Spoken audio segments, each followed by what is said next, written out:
Hey everyone, and welcome back to my series where I detail position by position the United States men's Olympic team slash U23 team for the 2024 Paris Olympics. And I'm going to be doing this via a tier list. So we have starter, backup, fringe, long shot, and abyss. For context, the long shot and abyss people are like below like 3%, 3%. So they don't have a high probability of making the roster, but in order to make it nice, I put 5 tiers. So anyway, we can get straight into it. First one is Owen O'Malley from St. Louis City Soccer Club. Put him in long shot. He's an 0-1. He's also just really playing with the MLS Next Pro team, so I don't think he's going to make this roster. His next step will be starting for the senior team. So essentially, if you're not playing for the MLS, you really don't have a chance. Anyway, similar for the next guy, Herbert Enderley plays for SC Dallas. Actually, no, he has made some sub appearances, but he hasn't played enough to warrant it. Though he's pushing. I think he's made more progress than Owen O'Malley in the sense that he's actually gotten MLS minutes, though not enough to really contend for this roster. But anyway, we have our first big hitter, and Brian Reynolds. People familiar with the senior team know him. Very athletic, has some technique. Went to Roma like 2 years ago, didn't work out, but then got a loan to Belgium and really started balling out. But however, due to higher competition later on, I'm gonna put him in backup. But again, he has something. His athleticism and technique is definitely means that he could probably eventually be a top five league starter. I wouldn't say that he like pushes our ceiling in the sense of like what Desk can be, but he's definitely going to be a very solid player. And if circumstances arise and he was a starting right back for the team, I would be very confident having him out there. I think he's definitely good enough to play in that level. All right. This next guy, for those FIFA guys out there, Sebastian Anderson. He had a very high potential on FIFA, though hasn't really done anything to warrant that. I think he's still MLS Next Pro. He's an O2. Again, his next step is honestly making like like playing for the MLS regularly. So until he does that, he's not really going to compete for this spot. Then, oh, there we go. Next one on the list is the de facto starter, Joe Scally. Very, very good right back, especially for his age group. He is basically an 03. He was born December 31st, which makes it even more impressive that he made the U17 roster. So for context, it's basically like because the U17 right now is 06. It's like if an 08 made was regularly starting for that roster, and he is playing for Borussia Mönchengladbach in the Bundesliga. More of a stay at home, but he is extraordinarily solid right back. He would be, this would be bang on starter, one of the best players if he got released for the Olympic team. But yeah, he's definitely a high enough quality. Next guy up is Julian Gaines for LAFC. I think if I remember correctly, he's mostly an MLS Next Pro guy. So that's why I'm going to put him in long shot because, again, my category, you need to be playing in the MLS to have a chance. But speaking of playing the MLS, this next guy, Nathaniel Harriel, I believe is how you pronounce his last name. He's been a pretty consistent starter for Philadelphia Union. So that's when I put him on fringe. He is in 01, so he has like the age advantage, but I wouldn't say he's like quite good enough. I'm personally of the opinion that he's kind of like for the senior team. He's kind of like a friendly slash Gold Cup fringe person.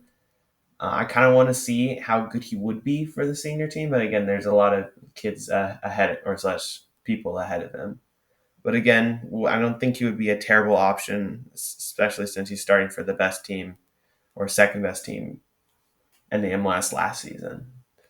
Speaking of very good player for an MLS team, Tavion Gray for New York City. I He was injured earlier in the season. That's why I'm trying to. I think he's back playing for them. He's an 0-2. He's a kind of converted center back who's kind of got shoved out wide. I'm gonna actually be higher on him, and I'm gonna put him in backup because I was thinking that he would have gotten like more senior team call ups by now because again he's not that old and you could probably test him out at center back slash right back. I don't think he's gonna beat out Brian Reynolds, but I mean especially if per se that Scally was denied, he would have a very good chance of making that backup spot. I think he's pretty solid, pretty consistent starter. I think soon he should probably go to Europe to push himself. And honestly, if he wants to get into that picture, because there's really only very, very quickly MLS starters are getting kind of freezed out the senior team. So if he wants to be in the picture, he's definitely gonna have to move. All right, moving right along. Next guy, Mauricio Cuevas. U20 people definitely know a good amount of him. I'm going to put him in long shot with everyone else because he's primarily, I believe, an MLS Next Pro guy. He was in the Belgium second division. Actually, no, he hasn't played MLS Next Pro, but he hasn't really started for the Galaxy either. Again, yeah, he was second division Belgium, was with Club Next, which is Club Bruges' second team. I wouldn't say like he like screams talent, but he's definitely a very solid right back. I would say like he's definitely a guy that if he stays in the MLS, he will raise the floor. Probably higher ceiling than Shaq Moore and that stuff. And that again, this is what it's about. But for right now, long shot doesn't quite have that superstar ability that would allow him to make this roster. All right, next guy up, Colin Smith. I'm gonna put him in long shot as well. FC Dallas. I think he never quite made a U20 roster just because there's just so many like right backs for that position. But I'm gonna put him in long shot anyway because like I'm pretty sure within like 2 to 3 years he'll be starting the MLS. So I just kind of want to shout out his name. But there's also then this next guy, Michael Halliday, is already starting the MLS. However, the thing is that I am fairly certain that Mauricio Cuevas is better than Michael Halliday. So like that's what I'm trying to go because like he is playing pretty regularly in the MLS, but I'm gonna put him in long shot because like genuinely because he's bad and like the higher level sense like he doesn't have the required technique. I'm saying this in the sense that because I seen him in the U20, he was like the one weak spot in that entire like U20 roster. And we're also talking to a guy who's starting, in the MLS regularly for Orlando. So I don't think he's going to be really anything more than honestly he might be like a Shaq Moore type player, but if the whole MLS is made of Shaq Moores, they'll be better than what we have right now. So I'm not complaining in that sense. But anyway, next guy is an 0-2, so wasn't with the U20s. Bode Hidalgo. I'm actually going to be putting him in fringe because he's been starting pretty regularly for Real Salt Lake. I also want to apologize for my pronunciation and just certain vowels. Just my brain just can't connect. But anyway, but yes, been a regular star for Real Salt Lake. Probably isn't as competitive as Nathaniel Harriel, or honestly, I would think probably some of the U20 guys would take priority over him, but still, definitely worth to mention.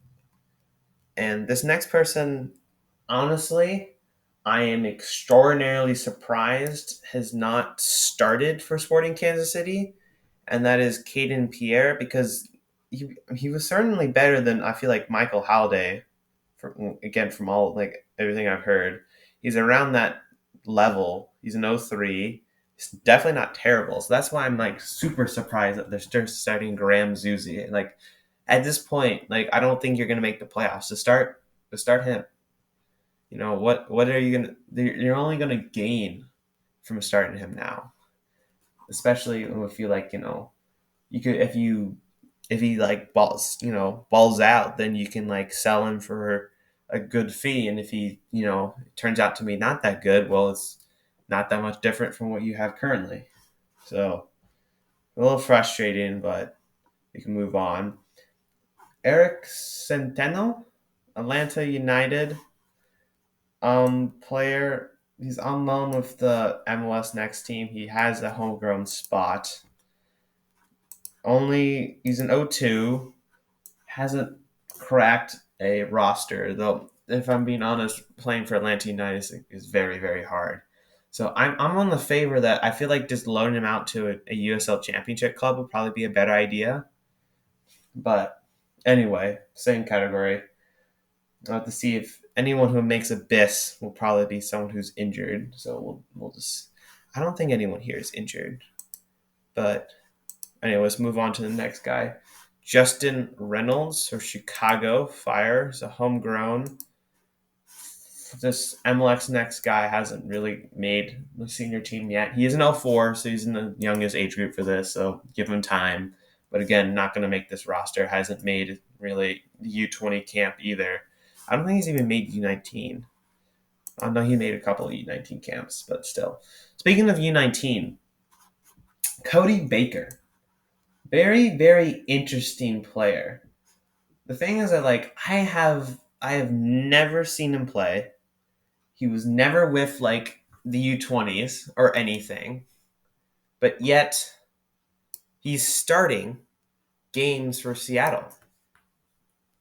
I mean, I have him in long shot, but at this point, I'm gonna put him up as fringe because like if you're playing constantly, you just have. I mean, yeah, there's talent, but a lot of these U23 level, I feel like they're starting to kind of pick players that are playing, and that's what he's doing. I mean, he might be a Michael Halliday like mold.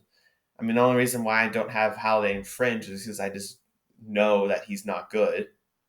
So like, that's just it's a good question. It's interesting because he's kind of just came out of nowhere.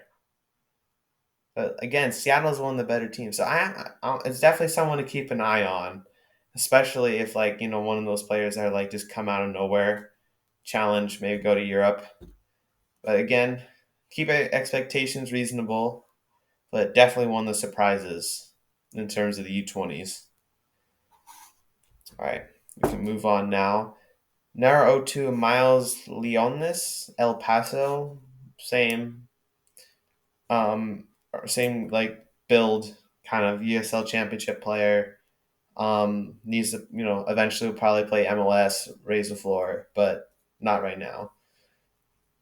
He's right backs is a lot kind of higher like floor than kind of the rest of the positions here, especially since there's no one that's like I don't think there's any like example last one Alexander Freeman. I'm gonna put him same Orlando City. I think he's probably better than Michael Halliday eventually with MLS. He's playing MLS X Pro mainly. I don't think. Let me look at my notes. I don't think he actually played for. Yeah, he only made like one sub minute, so he's really MLS X Pro guy. But yeah, a lot of these players are kind of around the same mold, just kind of different age groups. And again, definitely some of them will probably have higher potential than others, but um, that's for something else to go. But yeah, Alexander Freeman would probably be better here. But again, this is for U23s, and luckily there's no one really here that kind of completely fell off the face of the earth, which again is good. I don't want to put anyone in abyss, but yeah, you can kind of basically take the people long shot below and say they're probably not going to make it. But anyway, just kind of looking up here, if I had to guess who the two right backs would be, I would say Joe Scally and Brian Reynolds. And if either of them can't come because of like European like issues or something, I would probably guess Tavon Gray and Nathaniel Harriel would be the starting right backs. I don't really want that for this Olympic team because I want to field the best players possible, but that's just probably what will happen. But anyway, thanks for listening, guys, / watching, and I will see you guys next time with the center defensive minutes.